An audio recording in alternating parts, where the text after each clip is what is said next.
We are with Barley. Sit. Now, what Barley has got into the habit of doing is theoretically she's stopping on the whistle. She stops living. However, instead of looking at me, she thinks that she knows what I want her to do already before I tell her or direct her where I want her to go. And she sticks her head up in the air and she starts trying to scent of where that retrieve is. Okay. So what she's doing is she's theoretically going through the thought. Tired?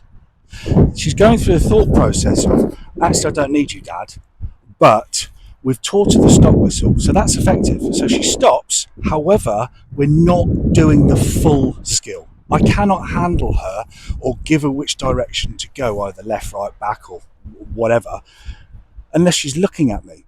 She looks at me in time, but what she does is she only looks at me when she's had enough of scenting the air and figures out, actually, no, it's not as close as I think it is.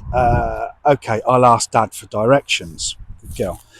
So what we need to do, and there's a number of different ways of doing this, where theoretically the stop whistle, you can throw a ball and then the dog goes out, picks it up. You can then pretend to throw a ball, and then when the dog turns around to look at where the ball is and it's still in your hand, that's when you can do the stop whistle. Or you can start it off on a lead. You can sit, stop, where you've got control of the dog at very, very close quarters.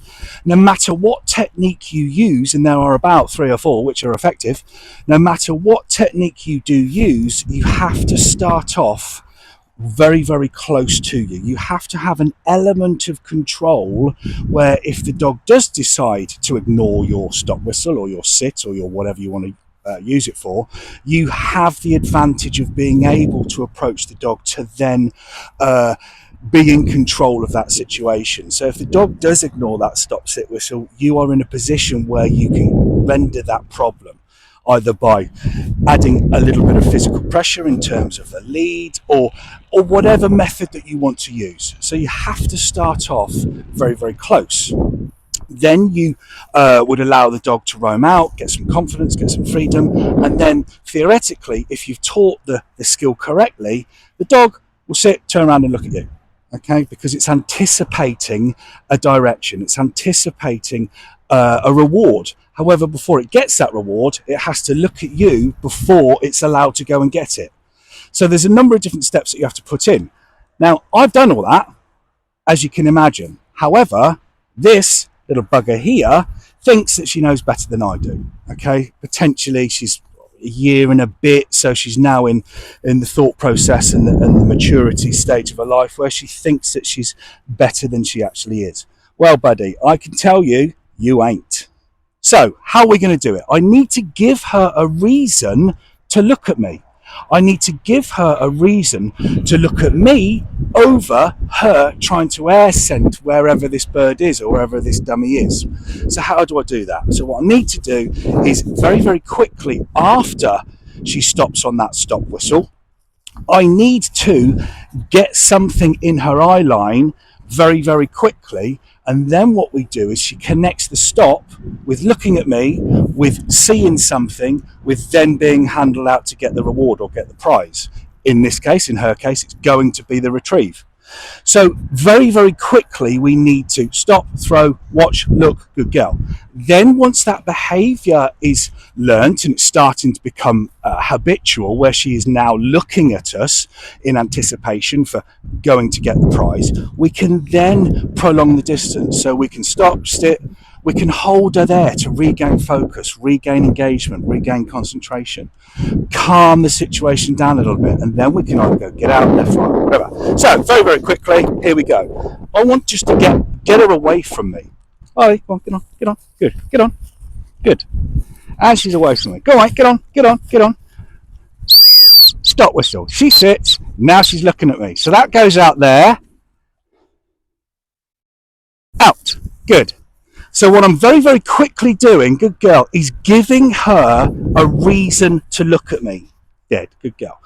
So very, very quickly, look, oh, right, okay, so we're re-establishing the fact of you have to look at me to get your prize. So again, go on, mate, get on. Want her away from me. Go on, get on. Good girl. Get on, go on, good girl. bit sticky because she knows what's coming. Come on, get on, get on, get on. Good girl. Go back. Good. Stop whistle. She stops like so. And then that goes out to give us something to look at. She's now looking at me. Out you go. Get out. Good girl. All right? So these are the sort of theoretic steps. Good girl. Good girl. Dead. To piece together how I want to not retrain because she knows it, but how I want to overcome her thinking that she's better than she actually is. Barley, so we're going to get some distance again. Go back, go back. Good girl, out she goes, and whistle. She stops, dummy goes out. Like so. I'm going to tell her to sit. Good. I'm going to tell her to sit.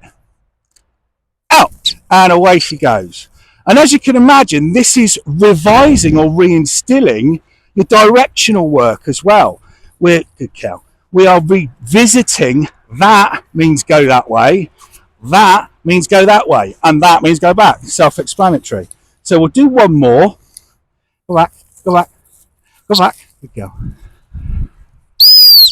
Now sit there. Good. Now she's looking at me. So that goes over her head. Stay there. Now, there, that's what I want. Go back, go back, go back. Good girl, okay? So nothing happens until she looks at me. What I need to remind her is she needs to look at me for, she needs to look at me for something to happen, okay? Now, every single day we are training these dogs. Every single day we're either revising, we're revisiting, we're reminding, we're making better, we're proofing in different environments. The training never, ever, ever stops. Okay, and that's why we love it, because every single day that we're out with these guys, we're doing something productive, we're achieving. Okay, good girl, good girl. So, even though we are still training, there are elements that will drop off a little bit. There are elements that you will have to brush up upon. There are elements that you will have to revisit. For example, after a whole season shooting, these dogs, they do become a little bit rogue. So after the shooting season's finished, you've got to revisit all of the key skills that they need to do, because we've allowed them to slightly slip a little bit, because we've got a purpose, we're working, we're out there, we've got to get the game to us. However, if it is an issue that you can highlight and foresee, make sure you dedicate the time to ironing out those problems. Once you've done that, then move on. Key thing is if you start seeing things going wrong, assess it as quickly and as effectively as you can before you start doing things that are a little bit more advanced.